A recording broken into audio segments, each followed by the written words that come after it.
अब्दुल कलाम, जिनको हम लोग मिसाइल मैन ऑफ इंडिया भी कहते हैं, एक बहुत बड़े साइंटिस्ट और भारत के 11वें राष्ट्रपति थे।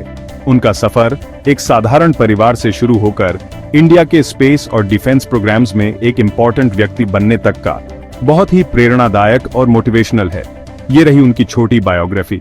अबुल फकीर जैनुलाब्दीन अब्दुल कलाम का जन्म 15 अक्टूबर 1931 को रामेश्वरम, तमिलनाडु में एक तमिल मुस्लिम परिवार में हुआ था।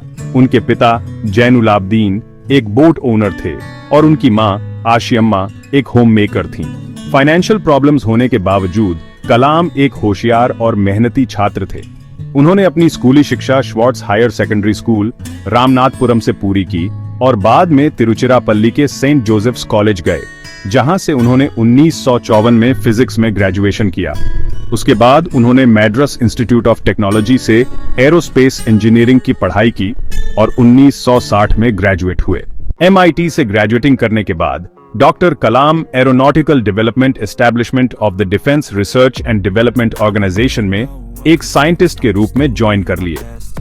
1969 में उन्होंने इंडियन स्पेस रिसर्च ऑर्गेनाइजेशन में ट्रांसफर कर लिया, जहां वे इंडिया के पहले सैटेलाइट लॉन्च व्हीकल SLV-3 के प्रोजेक्ट डायरेक्टर थे, जिसने जुलाई 1980 में रोहिणी सैटेलाइट को पृथ्वी की कक्षा में सफलतापूर्वक स्थापित किया।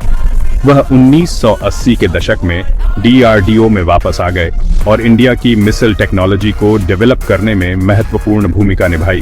अग्नि और पृथ्वी मिसाइल्स को डेवलप करने में उनके योगदान ने उन्हें मिसाइल मैन निकनेम दिया।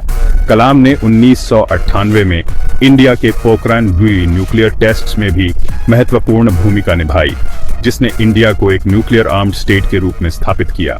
2002 में APJ अब्दुल कलाम को सत्ताधारी भारतीय जनता पार्टी और विपक्षी भारतीय राष्ट्रीय कांग्रेस दोनों के समर्थन से इंडिया के 11वें राष्ट्रपति के रूप में चुना गया था। अपनी प्रेसिडेंसी के दौरान आम आदमी, खासकर स्टूडेंट्स तक पहुंचने की उनकी एक्सेसिबिलिटी और कोशिशों के कारण उन्हें पीपल्स प्रेसिडेंट माना जाता था। उनका कार्यकाल 2020 तक इंडिया को अपनी किताब India 2020 a vision for the new millennium में उल्लिखित विजन के माध्यम से एक डेवलप्ड राष्ट्र में बदलने पर केंद्रित था। अपनी प्रेसिडेंसी के बाद कलाम पब्लिक लाइफ में एक्टिव रहे, अपना समय एजुकेशन, राइटिंग और पब्लिक स्पीकिंग को समर्पित करते रहे। उन्होंने अपनी बुक्स विंग्स ऑफ फायर, जो उनकी ऑटोबायोग्राफी है, और ignited minds unleashing the power with in India के थ्रू लाखों लोगों को इंस्पायर करना जारी रखा। डॉक्टर APJ अब्दुल कलाम का निधन 27 जुलाई 2015 को Indian institute of management Shillong में एक लेक्चर देते समय हुआ। वह गिर गए और कार्डियक अरेस्ट से उनकी मृत्यु हो गई। अपने पीछे समर्पण, विनम्रता और विजनरी लीडरशिप की विरासत छोड़ गए। अपने जीवन काल में कलाम को 1981 में पद्म भूषण, 1990 में पद्म विभूषण और 1997 में भारत रत्न, जो इंडिया का हाईएस्ट सिविलियन ऑनर है, सहित कई पुरस्कार मिले। विज्ञान में उनके योगदान और राष्ट्रपति के रूप में उनकी सर्विस ने राष्ट्र पर एक अमिट छाप छोड़ी है। डॉक्टर कलाम का जीवन दृढ़ता की शक्ति, शिक्षा के महत्व और एक व्यक्ति का एक राष्ट्र पर प्रभाव का प्रमाण है। उनकी कहानी आने वाली पीढ़ियों को बड़े सपने देखने और अपने लक्ष्यों को प्राप्त करने के लिए कड़ी मेहनत करने के लिए इंस्पायर करती रहती है।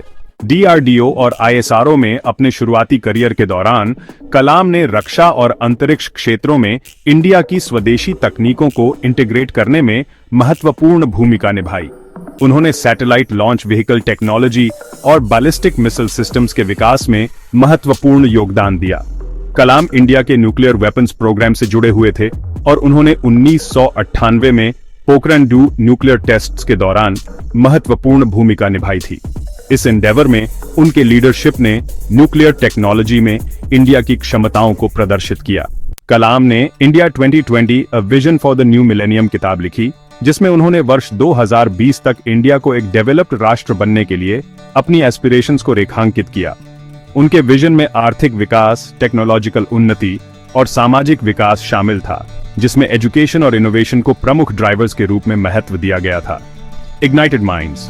अपनी किताब ignited minds unleashing the power with in India में कलाम ने इंडियंस, खासकर युवाओं से अपनी क्षमता का उपयोग करने और राष्ट्रीय विकास में योगदान देने का आग्रह किया। उन्होंने वैल्यूज, इंटेग्रिटी और एक मजबूत वर्क एथिक के महत्व पर जोर दिया।